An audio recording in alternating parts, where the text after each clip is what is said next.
কৃষ্ণায় বাসুদেবায় দেবকীনন্দনায় চ শিশুক্লেশনাশায় গোবিন্দায় নম নম। হে কৃষ্ণ করুণা সিন্ধু দীনবন্ধু জগৎপতে গোপেশ গোপিকাকান্ত রাধাকান্ত নমস্তুতে।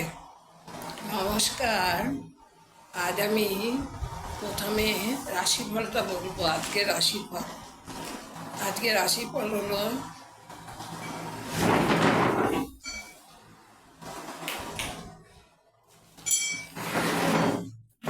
রাশিফলটা বলছি। মেষ রাশি, আয়ের নতুন পরিকল্পনা সফল হতে পারে। উপার্জন বৃদ্ধির জন্য সঞ্চয়ের নতুন পরিকল্পনা। সময়োচিত সাহস ও বুদ্ধিমত্তার জোরে বিপদ কাটিয়ে উঠতে পারবেন।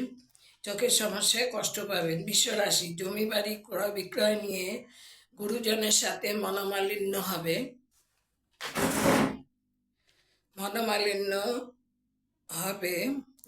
মনোমালিন্যের জেরে পরিবারে অশান্তি। বিশ্বস্ত কর্মচারীর বক্তব্য অনুযায়ী সিদ্ধান্ত নিতে পারেন। মিথুন রাশি, আলস্য বা উদাসীনতার জন্য যোগ হাতছাড়া হয়ে যেতে পারে। শুভ যোগ হাতছাড়া হয়ে যেতে পারে। হাতছাড়া হতে দেওয়া উচিত হবে না। গুরুজনের বিরূপ আচরণে সংসারে অশান্তি ও সমস্যা বাড়তে পারে। কর্কট রাশি, মানসিক চঞ্চলতাকে আয়ত্তে আনতে হিমশিম খেতে পারেন। কর্মক্ষেত্রে ভুলভ্রান্তির সম্ভাবনা। দূরবর্তী স্থানে বদলির সম্ভাবনা। মানসিক চাপ। বহুদিনের স্বপ্ন পূরণ না হওয়ার হতাশা। সিংহ, সৃষ্টিশীল কাজে অগ্রগতি। সন্তানের মতিগতি আচার আচরণের দিকে বিশেষভাবে নজর রাখা দরকার। কারো অসহযোগিতায় বা কোনো বিষয়ে ভালোভাবে না জানার জন্য বাধার সৃষ্টি হতে পারে। কন্যা, বন্ধুস্থানীয় কারোর উপর বেশি নির্ভর করা ঠিক হবে না। আর্থিক সমস্যায় ব্যবসা সম্প্রসারণের পরিকল্পনা থমকে যেতে পারে। নিকট আত্মীয়ের অনৈতিক কাজে অসন্তোষ, সংসারে অশান্তি বাড়বে। তুলা, স্বীয় প্রতিভায় কর্মে সাফল্য। সম্পত্তির ক্রয় বিক্রয় নিয়ে গুরুজনের সঙ্গে মতান্তর বা মনান্তরে নিজেরই কষ্ট। সন্তানের বিরূপ আচরণে দুশ্চিন্তা বাড়তে পারে। নিত্যগীতাদি চারুকলা চর্চায় অগ্রগতি। বৃশ্চিক রাশি হচ্ছে অতিরিক্ত পরিশ্রম ও বাড়তি দায়িত্বের চাপে দৈহিক ক্লান্তি ও মানসিক অবসাদ গ্রাস করতে পারে। সম্পত্তি সংস্কার ও নবনির্মাণকে ঘিরে মা বাবার সঙ্গে সফল আলাপ আলোচনা। ধনুরাশি, নিকটজনের কাছ থেকে পাওয়া আঘাতে মানসিক স্থিতি টলে যেতে পারে। বেদ পুরাণে চর্চা, ধর্মশাস্ত্র শ্রবণ, পূজা পাঠ ও গুণীজনের সান্নিধ্যে ও সাহচর্যে মানসিক শান্তি। মকর, কাজের সূত্রে ভিন রাজ্যে বা বিদেশে যাওয়ার সুযোগ আসতে পারে। বিশ্বাসভাজন কেউ সুপরামর্শ দিলে সমালোচনার দৃষ্টিতে না দেখে মানার চেষ্টা করুন। স্বাস্থ্য ভালো থাকবে। কুম্ভ রাশি, কর্ম প্রতিষ্ঠানে আর্থিক অবনতিতে মানসিক অস্থিরতা ও হতাশা বাড়বে। সন্তানের কর্মপ্রাপ্তিতে আর্থিক সমস্যা সুরাহা হতে পারে। মীন রাশি, কর্মক্ষেত্রে গোলযোগ মেটানোর ক্ষেত্রে কর্তৃপক্ষের নজর কাটতে পারেন। কাউকে কিছু বলতে গেলে তার প্রকাশ যেন নমনীয় হয়। আজকে রাশি বললাম এতক্ষণ। এবার আমি যে বিষয়টা বলবো সেটা হচ্ছে, মহালয়া তো এসে গেল। মহালয়া সবাই তর্পণ করে। সেই তর্পণ বিষয়ে আজকে আমি বলছি। মহালয়ার ভোরে বীরেন্দ্র কৃষ্ণ ভদ্রের জলদ কণ্ঠে আশ্বিনের শারদ প্রাতে জেগে উঠেছে বেতারবাণীর বার্ষিক মঙ্গল আয়োজনে। আমাদের জেগে ওঠার পালা। তারপরে নদী, বিল, জলাশয় পিতৃপুরুষের উদ্দেশ্যে তর্পণ। মহালয়ার অর্থ হিন্দুদের পিতৃতর্পণের জন্য নির্দিষ্ট শারদীয় দুর্গাপূজার অব্যবহিত পূর্ববর্তী অমাবস্যা তিথি।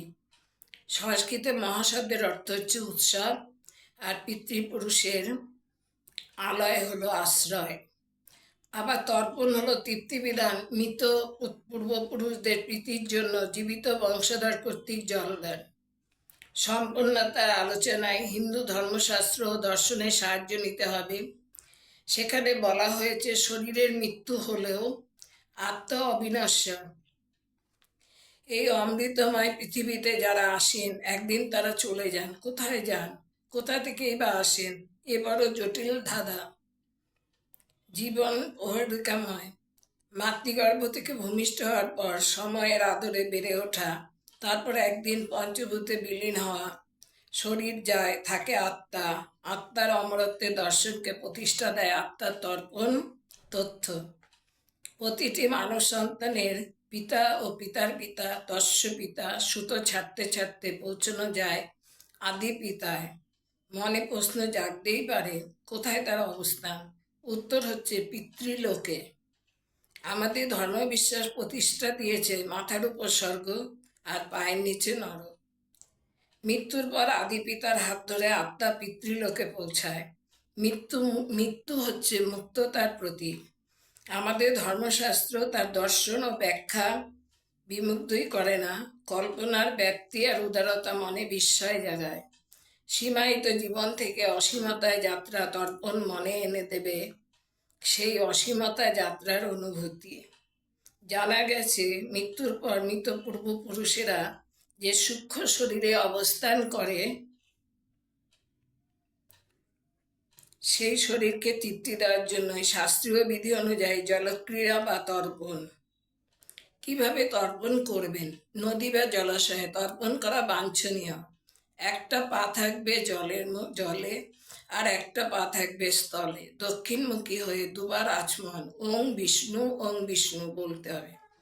তারপর পঞ্চতীর্থকে কুরুক্ষেত্র, গয়াগঙ্গা, প্রভাস, পুষ্করকে আবাহন। পূর্বমুখী হয়ে সমস্ত দেব, নাগ, গন্ধর্ব, অপ্সরা, অসুর ইত্যাদিকে জলদান। পশ্চিমমুখী হয়ে সনক, সানন্দ, সনাতন, কপিল, বড়ু, ব্রহ্মার এই 5 মানসপুত্রকে জলদান। আবার পূর্বমুখে ব্রহ্মার মন্ত্রীকে জন্ম, মরীচি, অত্রি প্রমুখকে জলদান। দেবলোক, ব্রহ্মলোক থেকে বা যমলোকে অর্থাৎ যমের দক্ষিণ দুয়ারে তিল তর্পণ। উপস্থিত নিজ বংশের পিতা মহালয়ার মহোৎসবে পিতৃলোক থেকে এসেছিলেন, মা আসছেন, শুরু হবে দেবী পক্ষ। ফলে আজই তারা ফিরে যাবেন নিজ লোকে। সবাইকেই তাই তর্পণ। মন্ত্রাদি যোগে তর্পণ হচ্ছে প্রকৃত অর্থেই পিতৃপুরুষগণের তৃপ্তি বিধান।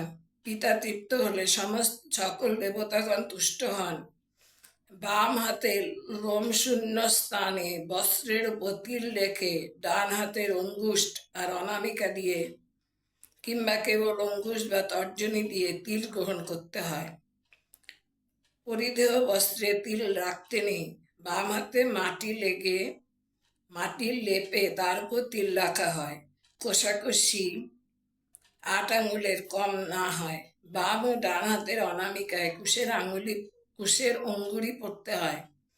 তর্পণ পর্ব শেষ হয় প্রণাম মন্ত্রে ওং প্রিয়তাং পুণ্ডরীকাক্ষ সর্বযজ্ঞস্বর হরি তস্মিং তুষ্টে জগৎ তুষ্ট ত্রিণীতে ত্রিণীতং জগৎ। আজ এই পর্যন্ত।